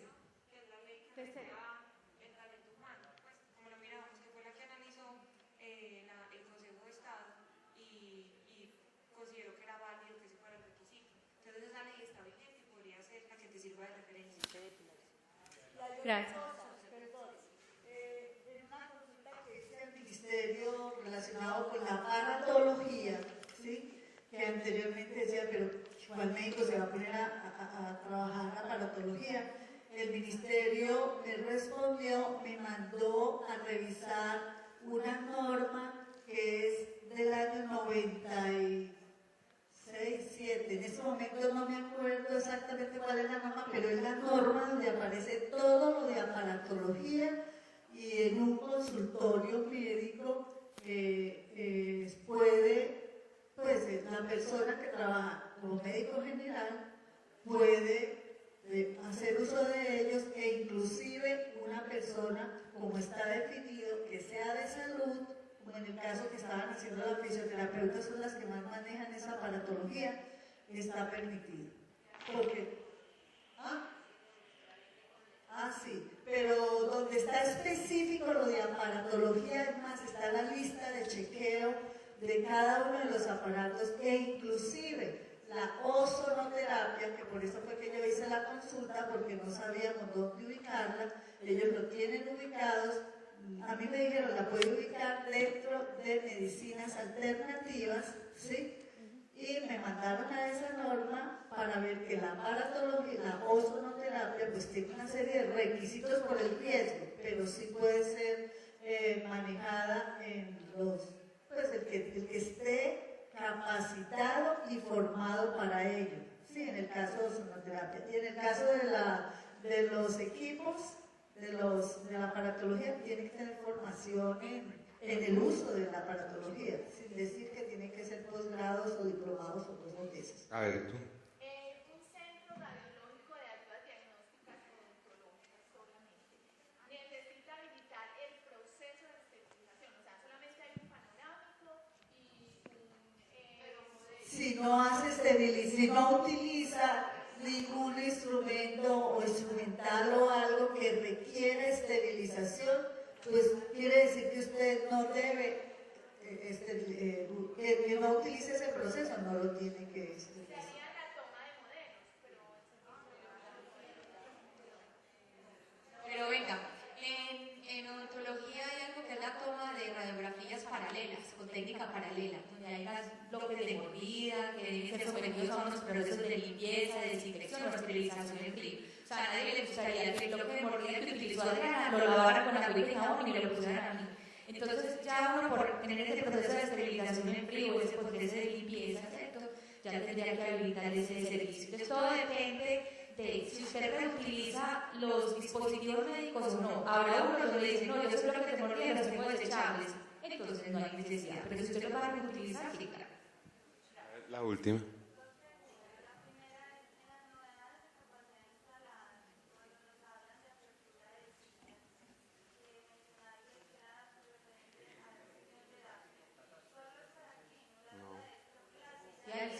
¿Hay otras sillas? No. Unidades de atención.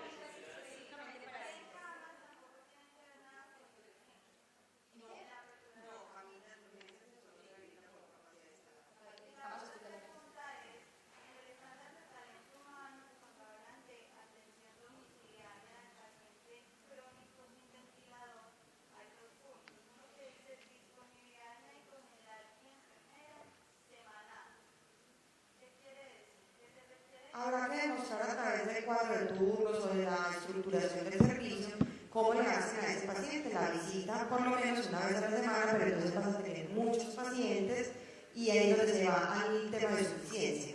¿Qué tantos médicos tiene que permita el desplazamiento, la visita semanal al número de pacientes que tenga hospitalizado ese servicio habilitado, por lo mismo el tema de la enfermera? que ahí es donde se junta la palabra disponibilidad con procesos prioritarios, que una es del talento humano y la otra es del método, ¿sí?